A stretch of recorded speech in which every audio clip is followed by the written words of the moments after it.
Bonjour à toutes et à tous, on se retrouve pour un nouvel épisode du format veille de match. Aujourd'hui on est accompagné d'Emmanuel Louisir. Comme d'habitude vous commencez à connaître le format, on va parler du match contre l'SPT Dijon, de sa saison en général et du prochain match à venir avec la réception de Guignon. Comme d'habitude la première question qu'on pose à tout le monde, est-ce que tu vas bien? Ça va et toi Flo? Ça va, merci. Pour commencer, on va parler du match contre l'SPT Dijon. Nouvelle victoire, nouveau clean sheet, on sait que c'est important, t'es défenseur. Comment tu classes un petit peu ce match dans la saison en général? Est-ce que c'est l'une des meilleures perfs, une des meilleures perfs à l'extérieur? Parle-moi un peu de ce résultat. Franchement, c'était un très bon match de notre part. On était très solide défensivement. On a encaissé 0 but. Après, je ne sais pas si c'est l'une des meilleures performances. Après, pratiquement toutes nos victoires à l'extérieur restaient belles, même à domicile. Du coup, je pense qu'on peut les classer dans une des meilleures performances. Mais franchement, voilà. Ça marche. On va parler un petit peu plus de toi. Tu as participé l'année dernière à la montée de l'équipe, donc en 18 pour la 19 nationale. Cette année, tu t'es imposé en tant que titulaire dans l'équipe. Tu as même marqué 2 buts. C'est un peu la saison parfaite, j'imagine, pour toi? La saison parfaite, je dirais pas. Après, si on monte en Ça va dépendre N2, de la fin de la saison. si on monte en N2, je pense que là, ce sera la saison parfaite. Après, voilà, on est sur une bonne lancée. Après, moi, je me concentre plus sur le groupe, tu vois, sur la montée en N2. Après, moi, c'est autre chose. Après, voilà. Même si tu te concentres un peu sur le groupe, on sait que des fois le passage entre le monde jeune, entre guillemets, U18, U19, même national, il y a un écart avec le monde senior. Comment toi tu as géré ça? Est-ce que tu l'as vraiment ressenti? Comment tu peux nous parler de cet écart?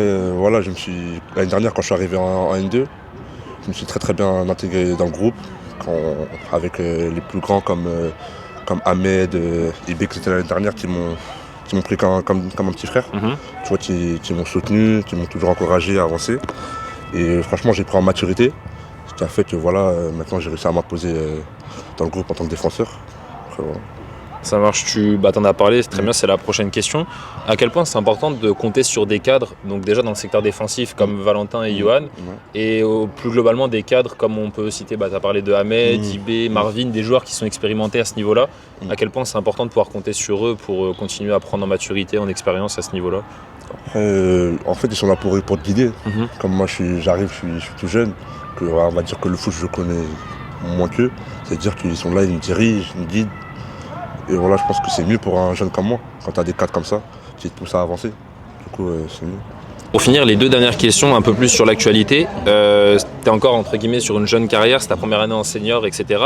Mais tu as une montée à ton actif et pas des moindres, c'est une montée en 19 nationale avec l'équipe U18 R1 du Racing. Cette année, il y a encore une course à la montée en National 2 avec les leaders, il y a 2 points d'écart, 4 journées encore à jouer. Qu'est-ce que ça t'a apporté cette montée l'année dernière dans ta gestion un peu de la saison, du stress potentiel, même si vous nous répétez que c'est une équipe qui ne stresse pas forcément, qui joue match par match? Qu'est-ce que tu peux nous parler? Après, c'était 2 situations différentes. En 18 R1, on était premier, on se faisait chasser par les deuxièmes. Là, justement, on est deuxième, on essaie de chasser les premiers. Après, voilà, on se met pas de pression non plus. On sait qu'on a les qualités pour aller chercher la montée. On aborde match par match. Là, c'est Guignon. Du coup, on est concentré sur Guignon. Et après, voilà. Tu parlais de Guignon, c'est un des 4 matchs qui restent à jouer. C'est le prochain match à domicile, le prochain match de championnat. Comment tu abordes un peu cette rencontre, sachant qu'il y avait une large victoire au match aller chez eux? Franchement, ça ne pas un match facile. Même si Guignon, ils sont relégués. Ça peut être un match piège, parce qu'ils peut-être ils vont tout donner, on ne sait pas, mais nous voilà, on reste concentré, on ne met toujours pas de pression. Du coup on va jouer contre eux, on va tout donner comme tous les matchs.